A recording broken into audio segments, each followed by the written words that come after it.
And welcome back to Mind Keys, where we discuss all things having to do with psychedelics, personal healing, personal transformation, how to work this path of using psychedelics for healing ourselves and for evolving as human beings. So honored to have you aboard. If you're a new viewer, welcome to this video. This should be an interesting one for you as a first timer. I hope you enjoy it. And really quick here, just a little bit of context for anyone who might be totally new to the channel, never seen me before, never seen the channel before. A warm hello to you. Hi, my name is Dave. I'm a coach, I'm a hypnotherapist, I'm an NLP practitioner, and I help people primarily in this area of working with psychedelics for self-healing, for personal transformation, personal growth type purposes. So I do a lot of work with integration with people, or helping people get unstuck, or helping people generally use psychedelics on, their own path of self-healing. So this is a lot of what we talk about on this channel here. So in that context, just so you know, I've been using psychedelics for 30 years. I'm older than I look. I'm in my mid 40s. I've been studying personal development work for, well over 10 years. I've been coaching for about 7 years now. And this is what I do, and this is what I love. So I'm very, very, very familiar with psychedelics. I've had over 800, and that's a conservative estimate, macrodose journeys in my life. Like I said, I've been taking psychedelics for 30 years. So this is not new territory for me, and I have a lot of familiarity with it. So that's your context on me. Context on the video. This is not my usual type of video. This is meant to be a little bit of a rant, which I don't normally do rants on this channel. I'm trying this out. Also, this is a little bit of entertainment for you. So if you're a regular viewer, you might just enjoy me ranting. If you are a new viewer, hopefully this will be a little bit educational and also a little bit of like a funny rant. So let's go ahead and get into it. So I'm sure you as a human being on the internet, obviously, like anybody else, encounter ideas online that just make you want to tear your hair out and drive you crazy, like on a regular basis. We all do. We all have that thing. We all have that question or that idea or that perspective or that point of view that just drives us freaking batty, right? And so like anybody else, I do too. I have a bunch of them, of course. I'm a human being and I get irritated by things too. And what I'm about to talk about today is one of those things. So a very common question I see online on different groups, whether it's Facebook or Reddit or wherever I happen to be, is this question that pops up, especially from newcomers to psychedelics, especially around psilocybin and mushrooms, of which strain is, the best strain for me? What's the right strain of mushroom? What are the different qualities of the different strains? Now, the first thing I want to say, if this is what you're wondering, is you got to understand psychedelics and mushrooms are not weed. Okay? It's not weed. It's not weed. It's not the same thing, right? So I know there are a lot of people who come from cannabis culture where there are all kinds of different strains and crosses with different qualities and different feelings and kind of evoke, these different, like it's a palette of different sensations and experiences we can have just by changing the strain of the weed that we're consuming, right? I personally don't consume cannabis anymore. I've never been huge on it, but I get it. I was at one point smoker, and I've been around tons of cannabis consumers, and I know how it goes. Okay. But you've got to understand that that's cannabis. And when you're talking about psychedelics and you're talking about psilocybin in specific, it's not the same thing. Generally speaking, what you'll find is that every time, if you took the same type of psilocybin, the same variety, the same strain, the same batch even, you will have different experiences each time.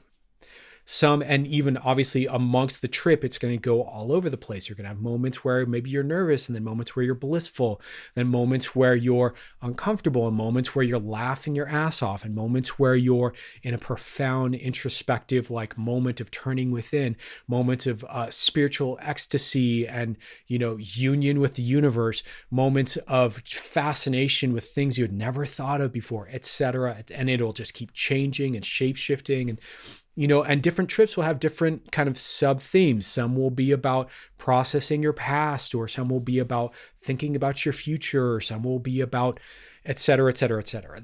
Trips will have different qualities and different characteristics and flavors within them. And then between them from trip to trip, it will be distinctly different in the types of visions, the types of patterns, the types of colors, the types of themes you're thinking about within the same batch of mushrooms. Okay.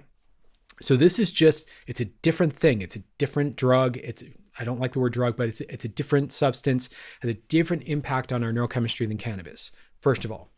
Second of all, most strains of psilocybin are all cubensis. Not all of them, but the vast majority, right?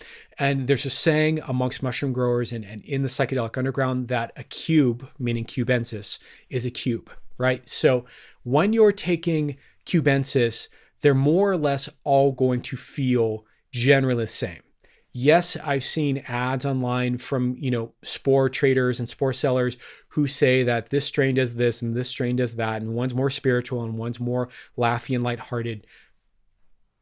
They're all the same, okay? They're all going to do more or less the same thing. So getting hung up on what strain is what and what's going to do what for you is really not understanding what it is you're working with properly. That's really trying to ascribe cannabis characteristics to something that isn't cannabis. Now, I get it. Like, some people really like to tinker, right? Really like to get into the culture and nerd out on the details of something that they enjoy, that they love, that's enriching their life. And that's a beautiful thing. So don't let me be a total poo-poo negative Nancy here in terms of trying to make you feel bad for being passionate or interested in mushrooms. But I just got to be clear. Really, amongst different strains, you're not going to see a difference in quality, but what you will see is a difference in strength. In particular, there are a couple other strains that are not cubensis that will have more strength. So the penis envy strain will have a much stronger hit. So if you're somebody who likes a more powerful psychedelic experience, then you might want to explore penis envy. Or if you're someone who's curious what it's like to have that kind of powerful experience, that's a good way to go. There are other strains like azurescence, cyanescence, for example, that are also a bit more potent. So you will see with different varieties that some are more potent, but in terms of the character of the high itself, in terms of the character of, what's going to do what to, they're all going to make you trip balls. It's just how strong are they going to make you trip, right? So this is the thing I want you to understand, and just stop with the what strain is going to do what for me. It's, do I want something stronger or do I want something normal? Now, obviously, a standard, psychedelic mushroom like golden teachers or, B+, something like this, is going to, work at the dosages you've seen. So, 1.5 to 2 gram journey is going to be a moderate dose for these types of mushrooms, generally speaking. But it can change from batch to batch. Some batches will be stronger, some will be weaker. That happens too, right? It can also change if you grinded them all up and you keep them powdered and stored away like that. Powdered mushrooms degrade faster than mushrooms that are kept intact. So there are different things that affect potency, right?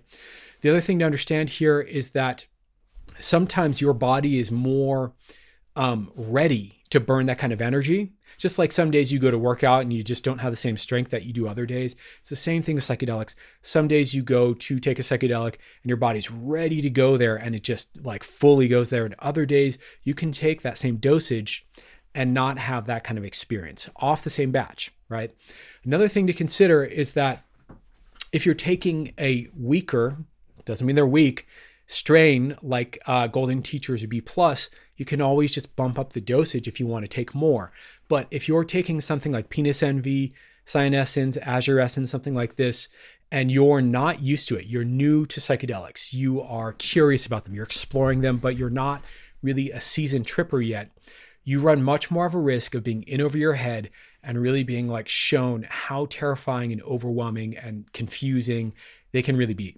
So I would advise you to be kind of careful about it. And if you are not a seasoned tripper yet, maybe don't go after the penis envies and the cyanescence, azurescence, things like that right away. Maybe just stick to the more classic strains. Just explore what it's like at different dosage ranges for you. Get your sea legs, so to speak. Get familiar with what it is to take psychedelics and go from there. So that's my rant. It drives me nuts because it's just not the same thing. So anyways, I hope you find this useful. I hope you enjoyed this. And if you did, please do me a favor, consider liking the video, subscribing to the channel if you want more content about how to use psychedelics for your own personal healing, personal development, personal growth path. And yeah, there you have it. Be well, take care. I'll see you guys soon.